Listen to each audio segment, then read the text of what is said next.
बिस्मिल्लाहिर्रहमानिर्रहीम।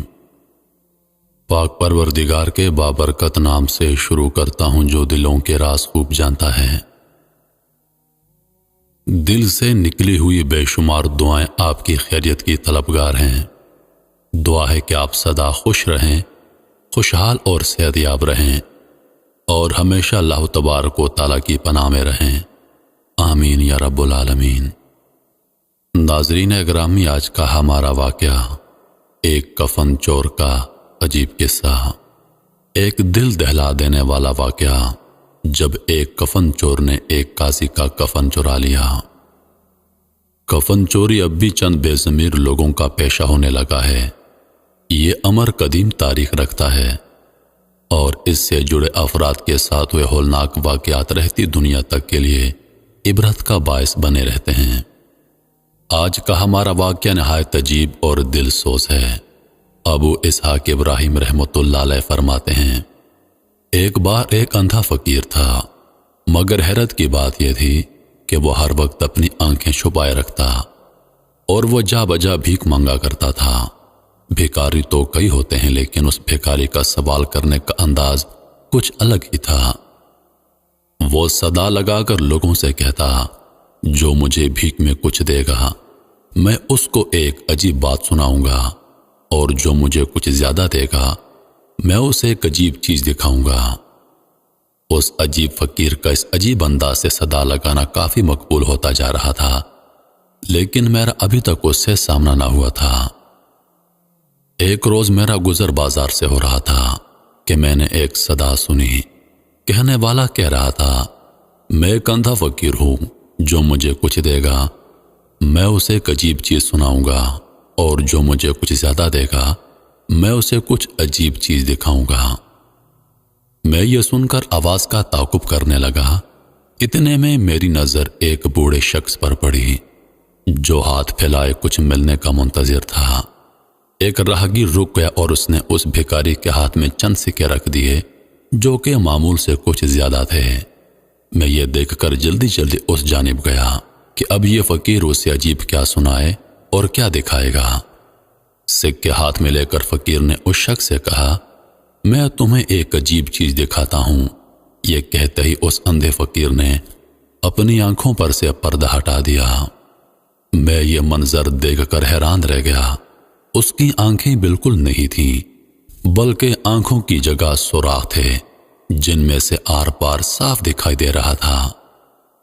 फिर उस फकीर ने कहा, मैं अब तुम्हें एक इंतहाई अजीब बात सुनाता हूं। ये मेरी आंखों के अंधा होने की दास्तान है। मैं एक तंदुरुस्त और तवाना नौजवान हुआ करता था, लेकिन मेरी बदबख्ती यह थी कि मैं एक कफन चोर था, और कफन चोर भी बड़ा नामी ग्रामी था। मेरे बारे में मेरे शहर के सभी लोग जानते थे कि मैं मुर्दे के दफन होते ही पहली रात में उसका कफन चुरा लेता हूं। लोग मुझसे खौफ खाते और मुझे वहशत की निगाह से देखते थे, लेकिन मुझे अपने उस रोब और दबदबे पर बड़ा नाज था, और मैं जब चलता तो तकब्बुर के साथ चलता। लोग मुझे हकारत की निगाह से देखते, लेकिन इस सब का मुझ पर कोई असर न था। मुझे खुद तो कोई खौफ खुदा न था, और अगर कोई अल्लाह वाला मुझे वाज़ नसीहत करता तो करता भी कैसे। वो सभी मुझसे बहुत डरते थे।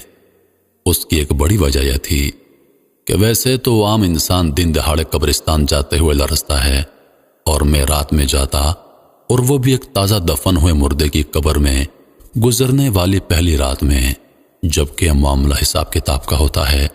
मैं जाकर उसका कफन चुराया करता और उसका कफन चुरा कर फरोख्त किया करता था। बस यही वजह थी, सभी मुझे किसी शैतान से कम नहीं समझते थे और मुझसे डरते थे। जब भी किसी का कोई अपना दुनिया से रुखसत होता तो उन्हें इस बात का मुकम्मल यकीन होता कि दफन करते ही मैं उसका कफन चुरा लूंगा। लोग कई कई रातों तक अपने दफनाए हुए मुर्दों का ख्याल करते, कब्र पर बैठकर जागराते करते, ताकि मैं किसी का कफन ना चुरा लूं। और जब भी कोई मुर्दा कब्रिस्तान में दफन हो जाता, अगर पहली रात कोई उसके पास ना होता तो मैं जाकर उसका कफन चुरा लेता, और मैं ऐसा ही किया करता था। बस एक बार कुछ यूं हुआ ہمارے شہر کا قاضی سخت بیمار پڑ گیا، بیماری بھی ایسی کہ اسے بچنے کی کوئی امید نہیں تھی۔ ایک روز اس کا ایک خادم میرے پاس آیا اور مجھے قاضی کا پیغام دیتے ہوئے کہنے لگا، قاضی صاحب سخت بیمار ہیں مگر وہ تم سے ملنا چاہتے ہیں۔ میں اگلے ہی روز قاضی صاحب کے پاس پہنچ گیا۔ قاضی چونکہ مجھے جانتا تھا کہ میں ایک کفن چور ہوں، 100 دینار دیے اور کہنے لگا، دیکھو میں جانتا ہوں کہ میرا وقت اب بہت قریب ہے، بس میں ان 100 دیناروں کے بدلے اپنا کفن محفوظ کرنا چاہتا ہوں۔ میں اس کی بات سمجھ گیا اور میں نے اس سے وعدہ کیا کہ میں اس عطیے کے بدلے اس کے مرنے کے بعد اس کا کفن نہیں چراؤں گا۔ کافی دن گزر گئے۔ پہلے تو قاضی سخت بیمار رہا، لیکن پھر اس کی طبیعت میں بہتری آنا شروع ہو گئی اور وہ ٹھیک ہو گیا۔ لیکن پھر کچھ دن کے بعد وہ اچانک بیمار ہو گیا اور اس کی موت ہو گئی۔ مجھے اس بات کی اطلاع ملی، سارا شہر اس کے جنازے میں شریک ہوا، میں بھی گیا۔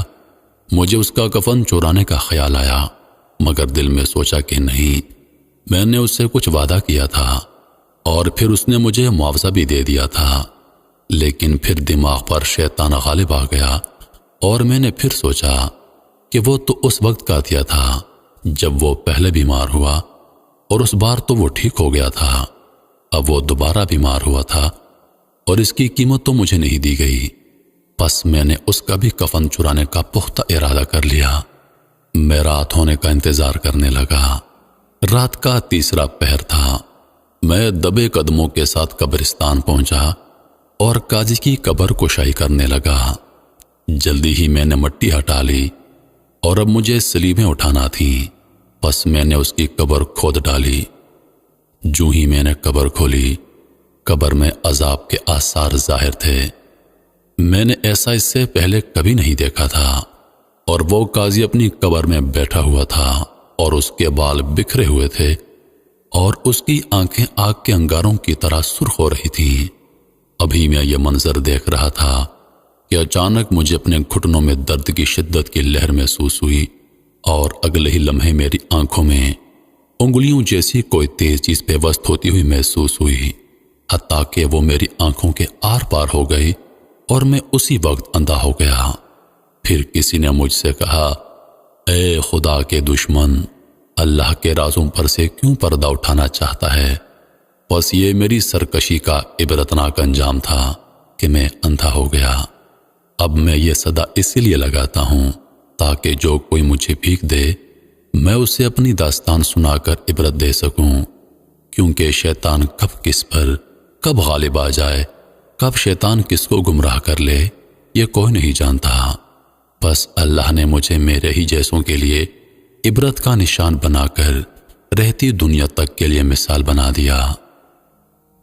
محترم عزیز دوستو، واقعے سے یہ سبق ملتا ہے کہ اللہ کے رازوں کو راز رہنے دیجیے۔ جن کاموں سے اللہ پاک نے ہم کو منع کیا ہے ان کاموں سے خود کو باز رکھیے۔ اللہ کی بنائی ہوئی اس کائنات میں ہزاروں قسم کے راز ہیں جو صرف اللہ جانتا ہے۔ جب جب انسان اللہ کے بنائے ہوئے قانون کی خلاف ورزی کرتا ہے، انسان ہمیشہ نقصان اٹھاتا ہے۔ امید کرتا ہوں کہ ویڈیو آپ دوستوں کو پسند آئی ہوگی۔ سانسوں نے وفا کی تو اگلی بار ایک اور ویڈیو لے کر آپ کی خدمت میں حاضر ہوں گا۔ تب تک کے لیے خدا حافظ۔ اللہ پاک آپ سب کا حافظ و نگہبان۔ ہنستے رہیے اور ہمیشہ مسکراتے رہیے۔